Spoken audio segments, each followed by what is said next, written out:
Is the market crashing? Have we finally started to see the end of the Florida real estate market? Well, if you were watching the news, you would think that prices are down, down, down, and that this is the beginning of the Great Reset or the crash of 2023, the housing market collapse. But let's take a look at the numbers and see if that's actually true. So here's the numbers for the month of May, the third week of every month. The statistics come out from Florida Association of Realtors, which is where I get all of my data. And it comes out the third week of every month for the previous month. So let's get into the numbers.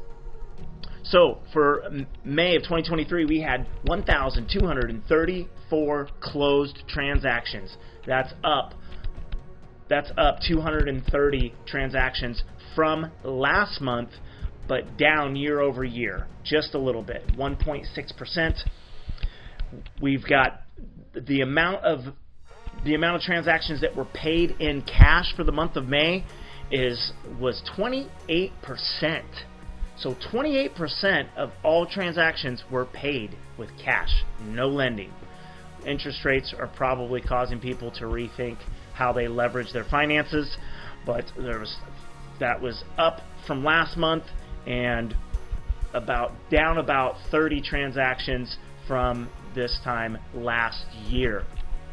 But think about that. If you're in the hunt for real estate and you're looking for houses, you really need to be ready, because when you find the house that you want to be able to hurry, get that property off the market so that someone with cash can't come in and compete against you. Nothing is worse than losing out on a house because you slept on it for 2 weeks and then go to put an offer in and find out that there's 3 other offers and one of them's cash, and you really can't compete with that unless you are going to go up, up, up, up in price.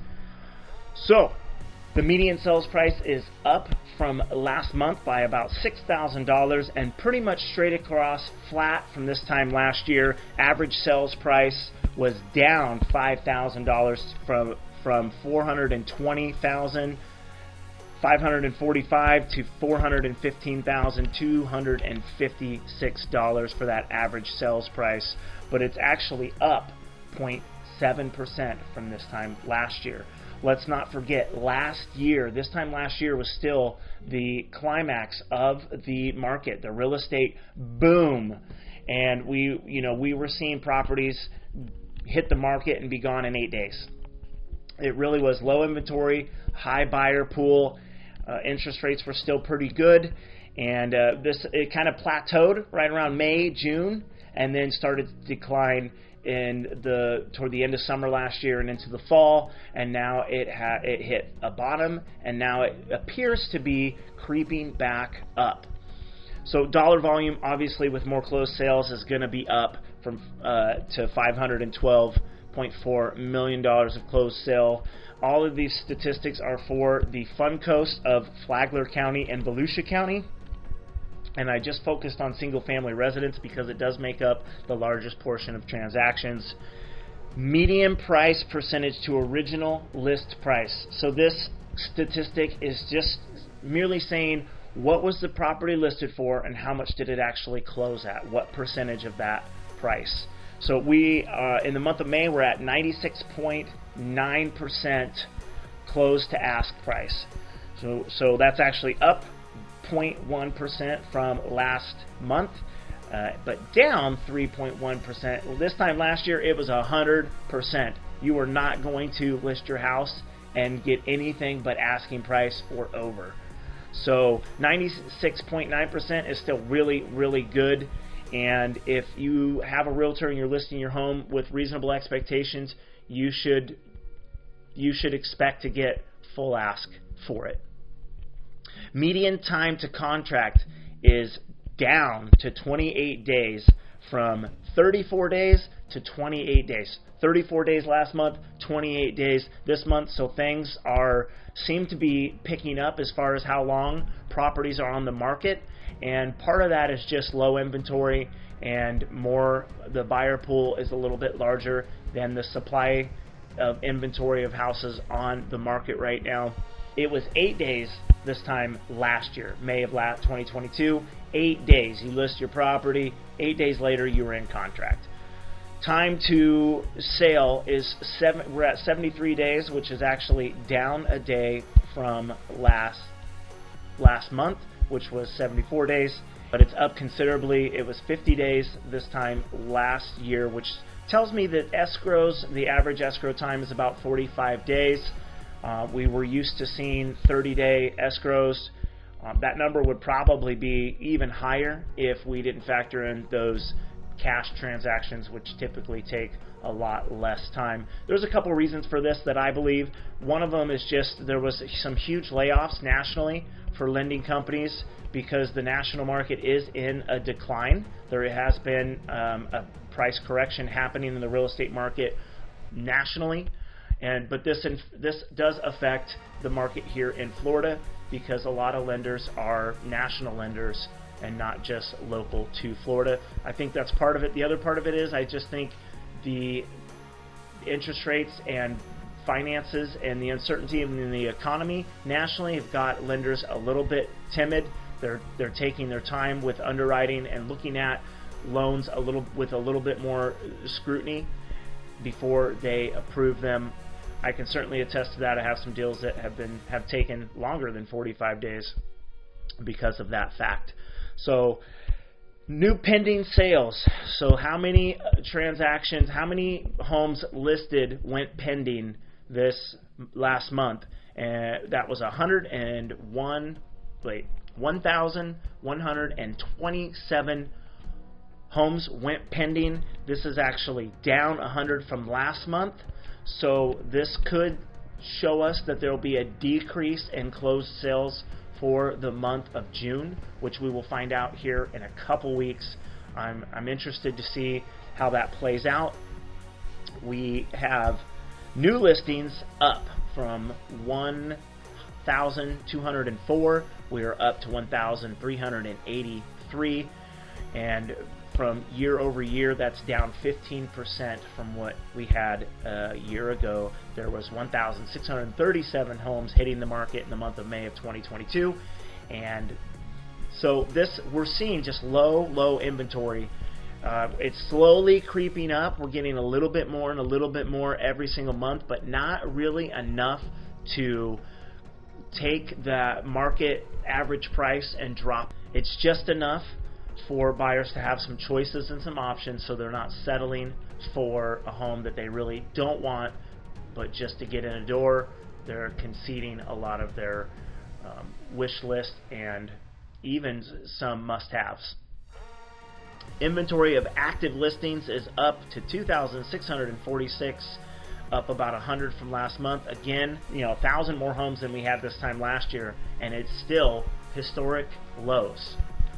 The month supply of inventory has ticked up just 1% from last month at 2.6 months of inventory. So if no more homes hit the market, we would have 2.6 months of supply before all the homes were bought.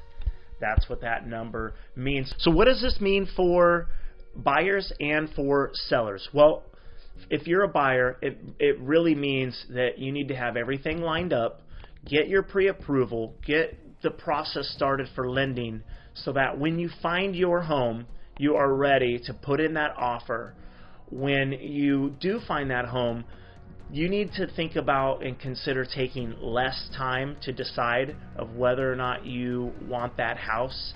If you see something you like, there's not a lot out there to choose from. So if your sense of urgency is closer to the I have to find a house now, you need to make those decisions quicker and write those offers a little bit faster, and even put the time frame for acceptance, squeeze it down for a day. Don't give the listing agent a chance to sign the following day to get another offer in, because there are multiple offers happening on homes that are priced correctly, and you just need to understand that's the expectation. It's not at me as a realtor, I'm not trying to force you into something that you don't want to buy.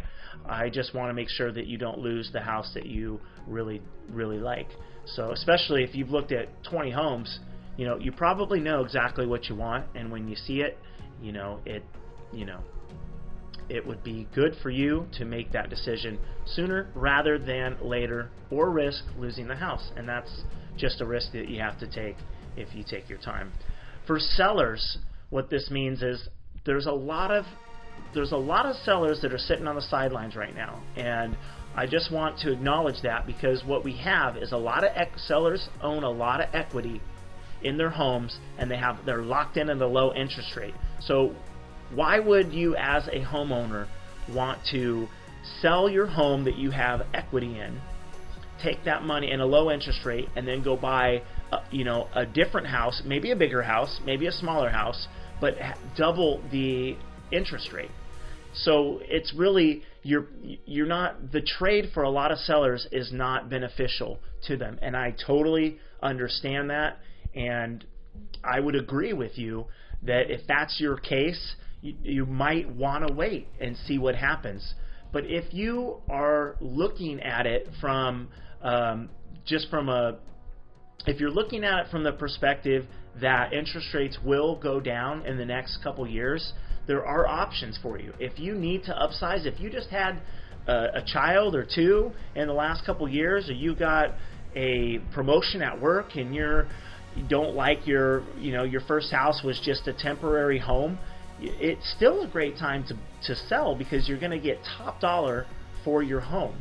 And then you can take that money and you can buy down your points, or you can get concessions from the seller of the next home to purchase like a 3-2-1 buy down, where you're actually starting off that first year with a lower interest rate, then the next year it goes a little bit higher until you finally get to the market interest rate level. By that time, in 3 years, it's projected that the interest rates will go down. It is a risk and it is a gamble, but you could also refinance with those interest rates do go down, and you're sitting in good shape. Also, with the equity that you have, your monthly payment probably won't change a whole lot if you decide to use all of that money to go towards your down payment. So I still think it's for some of you, it's going to be a really good time to sell and get your house off the market. I mean, think about it.